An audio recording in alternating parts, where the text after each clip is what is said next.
নমস্কার বন্ধুরা, আমি সঙ্গীতা টেস্ট অফ বাঙালিয়া রান্নাঘরে তোমাদের সকলকে স্বাগত জানাই। ভিডিওটি প্রথম থেকে শেষ পর্যন্ত দেখার অনুরোধ রইল সকলকে। আজকে আমি ধনেপাতা ভোলা মাছের কারি রান্না করব। তো চলো শুরু করি। আমি এখানে ভোলা মাছ নিয়ে নিয়েছি, নুন হলুদ মাখিয়ে নিয়েছি, দুটো পেঁয়াজ কেটে নিয়েছি, আদা রসুন আর কাঁচা লঙ্কা পরিমাণ মতো নিয়ে নিয়েছি। তারপর আমি মাছগুলোকে ভেজে নেব। মাছগুলো দেখো আমার খুব ভালো করে ভাজা হয়ে গেছে।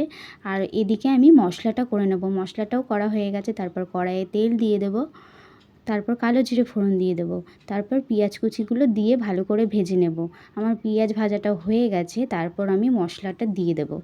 মশলাটাকে খুব ভালোভাবে কষে নেব, আস্তে আস্তে সুন্দর করে অল্প আঁচে কষে নেব। তারপর আমি একে একে নুন দিয়ে দেব, হলুদ দিয়ে দেব, দিয়ে খুব ভালোভাবে নাড়াচাড়া করতে থাকবো। তারপর জিরের গুঁড়ো, ধনের গুঁড়ো দিয়ে সুন্দরভাবে কষাতে থাকবো।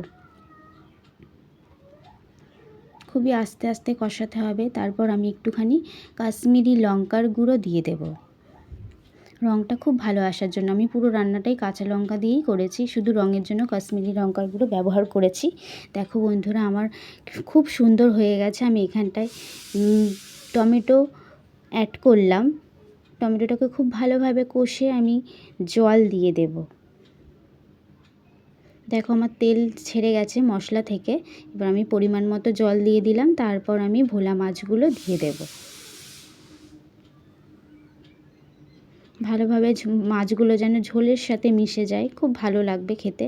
মশলাগুলো মাছের মধ্যে ঢুকলে খুবই টেস্টি লাগে খেতে। তোমরা বাড়িতে একবার অবশ্যই রান্না করে দেখো কেমন লাগে। দেখো খুব সুন্দরভাবে ফুটছে, খুব ভালো হয়েছে রঙটা দেখতে। আমি ধনেপাতা কুচিটা ওপর থেকে ছড়িয়ে দেব।